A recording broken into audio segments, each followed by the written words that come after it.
Hey guys! Ay, eto na! Kung naghahanap ka ng indoor na pang karaoke lang, eto napakaliit na amplifier. Ito pala yung tinatawag nating AV568 Bluetooth amplifier. Very compact at syempre hindi siya branded, no? Wala siyang brand actually. Nakalagay lang is yung model at hindi natin alam kung ano talaga yung brand niya. Anyways, susubukan natin kung okay ba to for karaoke, for video key, or para sa inyong indoor music session. Boy! May 2,000 watts daw na power sa ganitong kaliit na body. Totoo ba to o drawing lang? Tara, alamin natin.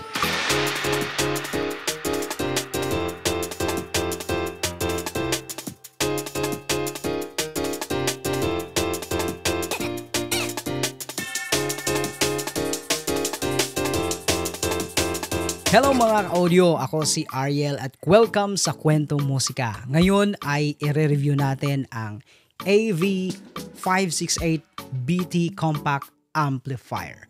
Mura na, compact pa. Pero solid ba talaga ang performance? Titingnan natin. Sa harap makikita natin yung power, ayan, yung power switch niya.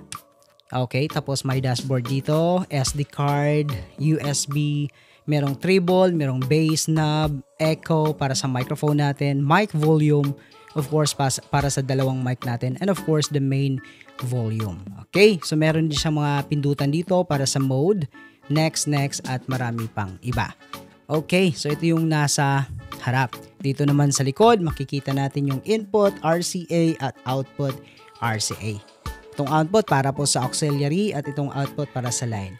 So dito naman sa speaker system, meron siyang 4 ohms to 16 ohms na speaker. So meron siyang left and right, tigdadalawa. Meron din siyang FM antenna dito na nakalagay. At of course, ang kanyang DC power input ay meron siyang 12 volts.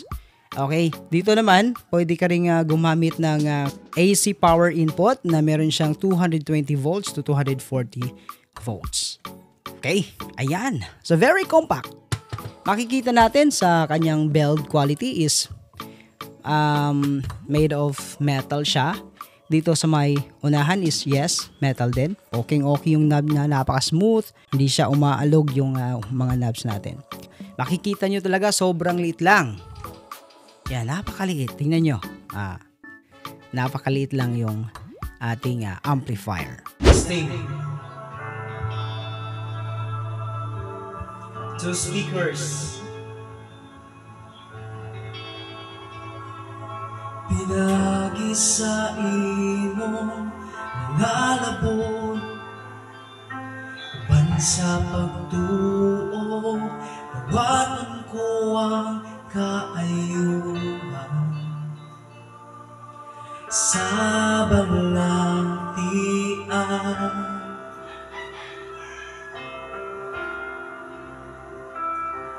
Milagruso o gamhanan ka nga Diyos. Ikaw ang kagahapon, karon ug sa walay katapusan. Nga nagpanguhan sa aming taliwanan. O Diyos, ikaw ang akong kasaligan nung nauman. Walay butang nga malisod, ihasay mong mga kamot, nagpariyang ka sa imong gahon.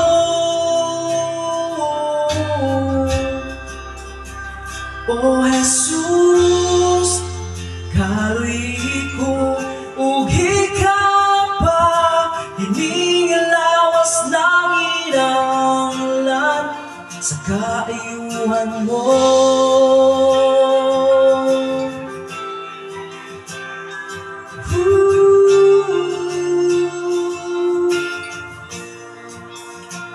Luwas sa ayuha ko minabuhi kining kahintang nagaantos ako na paubos.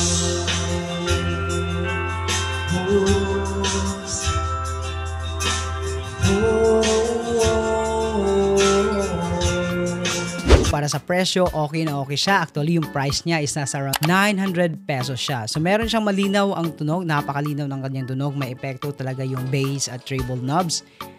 Yung mic input naman, pasado para sa basic karaoke or announcement setup. Okay na siya, kaibigan. Sa setup nga natin is nandito nga lang siya dito sa kwarto natin. Yan lang yung gamit natin for karaoke, video key or etc. No? So, best gamitin ng amplifier nito sa bahay para sa music listening, okay, maliit na tindahan or cafe, pwede kaibigan, napakaastig na to. In fact, yung kaibigan ko is bumili siya nito at inilagay niya sa kanyang barbershop. Okay, pwede siya sa pang karaoke. Ito na yung ginagamit natin o kahit pang mobile gigamit ang 12 volts battery natin. So, para sa ating final verdict natin, kung naghahanap ka ng murang amplifier na may maraming features, solid ang AV50 568BT. Hindi man siya pang professional, no? Kung titingnan lang natin, pero panalo na siya sa casual use. Napakaastig na siya, kaibigan. Just subukan nyo lang kung gagamitin ito. Kung nagustuhan mo ang review na ito, huwag kalimutang mag-like at mag-subscribe. Marami pa tayong i-review na budget gear dito sa Kwentong Musika. Hanggang sa susunod mga kaibigan. Salamat sa panonood. Happy recording.